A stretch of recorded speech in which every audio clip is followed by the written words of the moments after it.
Howdy pards, welcome to the Ruger Ranger channel.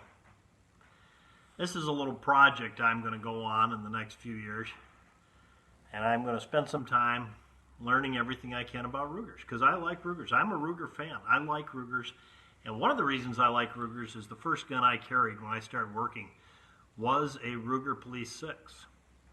Great gun.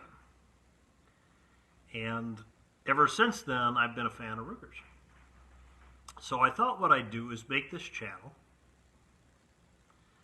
so that I could buy new Rugers, old Rugers, review Rugers, but most pointedly is to take a look at some of the new ones and evaluate them and tell you what I think. And I'll try to be impartial about it, but I'm going to be straight up front. I am a fan of Rugers. I think it's one of the great American gun companies. And it's one of the better American gun companies at this point. I think they're great people to work with when you have a problem. I think they make a great product. They've got a history of making a very robust, strong firearm. No, it's not the fanciest firearm in the world. The fit and finish is maybe not that elegant, but they work and they keep working and they're good firearms. So let's look at this one right here. What I've got here is I went out and got a Ruger American in 9mm. And what I'm going to do is I'm going to take this and I'm going to shoot it as if I were training to use it. And by use it, I mean use it in a professional way. A gun I would depend my life upon and I would carry every day. I'm not going to throw it against the wall or drop it from a tree or drag it through a creek or run over it with a truck. What I'm going to do is use it the way I would any other firearm in a normal manner, but I am going to put a lot of rounds through it and I'm going to tell you what I think. Let's look at the features of this gun. This gun has no vac steel sights, which some people like and some people don't, but you have to admit they're a quality sight. It has a dual or ambidextrous slide release. It's got a steel trigger. It has one thing that I'm not necessarily excited about, and it's kind of an odd way of doing it also. It has an ambidextrous magazine release. Not one that can be switched from side to side like a Gen 4 Glock, but one that is permanently ambidextrous. And when you push on the one side to release the magazine, the other side pokes out. That may be a positive thing, I don't know. It may be when it's holstered that would keep you from bumping the magazine loose by bumping the magazine release button up against something. I don't know.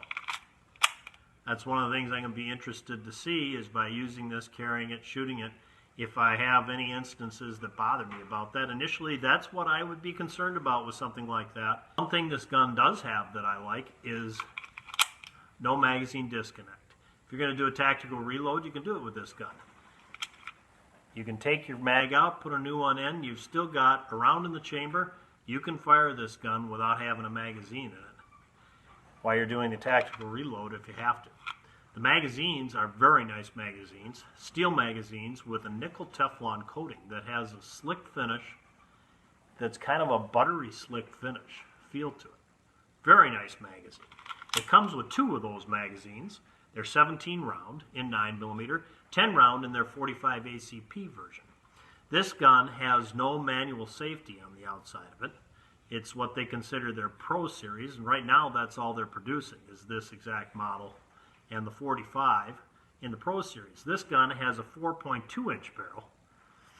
The 45 ACP is just a slightly longer size barrel frame than the 9, about 1/4 of an inch. But the dimensions on the width are almost identical. The only real dimension in the grip size is from front to back, not from side to side between the 9 and the 45 ACP. They have what they're calling a reducing cam on the barrel. And how that works, I'm not quite sure. It looks like the barrel's cut just a little bit up so that the barrel kind of rocks when you discharge the weapon. And whether or not it's supposed to reduce the recoil, Whether or not it does, I don't know till I shoot the gun, which I have not shot this gun yet. But I will be shooting it and have future videos as I shoot it. And the more I shoot it, the more videos I'm going to have to bring you up to date on how the gun's doing and how I feel. When I picked up this gun at the gun shop the other day, I'll tell you right up front, did not really excite me that much. And after having looked at it and played with it a little bit in the last couple days, I am starting to warm up to the gun, actually. The only thing at this point I really dislike about the gun is the dual magazine release. But we'll see once I start shooting it. I really like the fact it's got a steel trigger. I don't see why you can't have a steel trigger in a polymer firearm. They all seem to have plastic triggers. Some of them I particularly dislike, the ones that are hinged, that are really thin. I would like to have a more robust trigger on it. So I do like the trigger on this a great deal.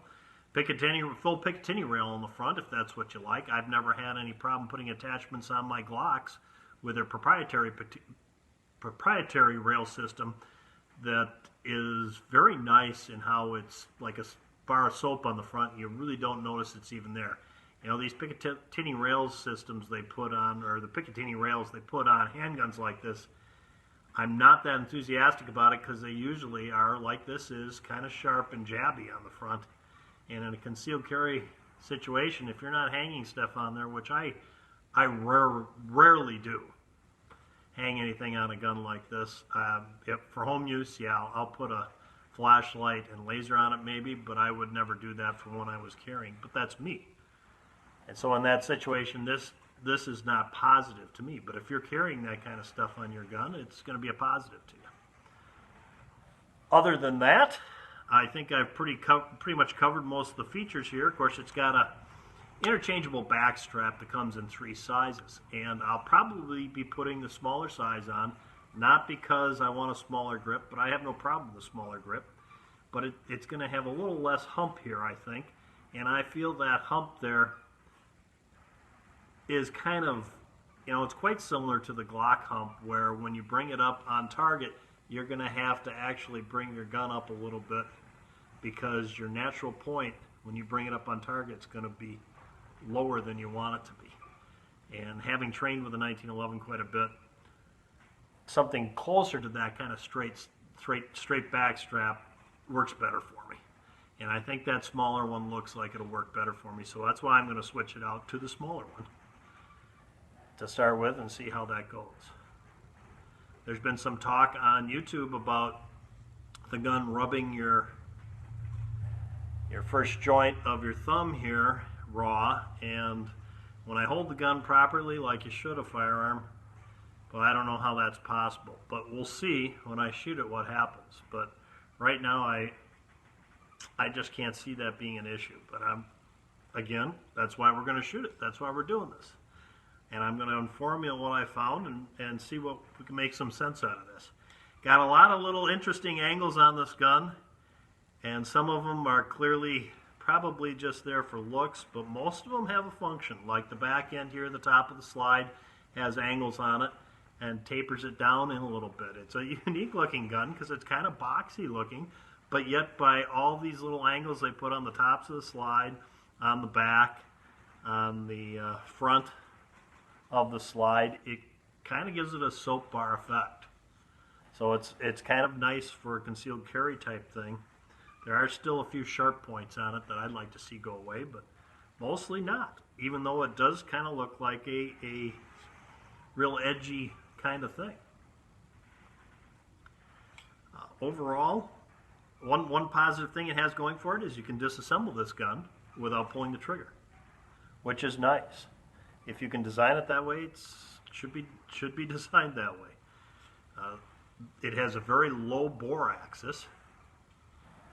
Barrels down fairly low, sits fairly low in your hands. So, you know, the recoil shouldn't be all that great 9mm anyways, but that should help with the recoil somewhat, getting you back on target faster.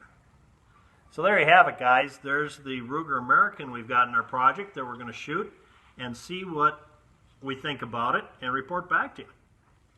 Thanks for tuning in, guys. If you like my channel, please subscribe. Support the Second Amendment. Let's put freedom first.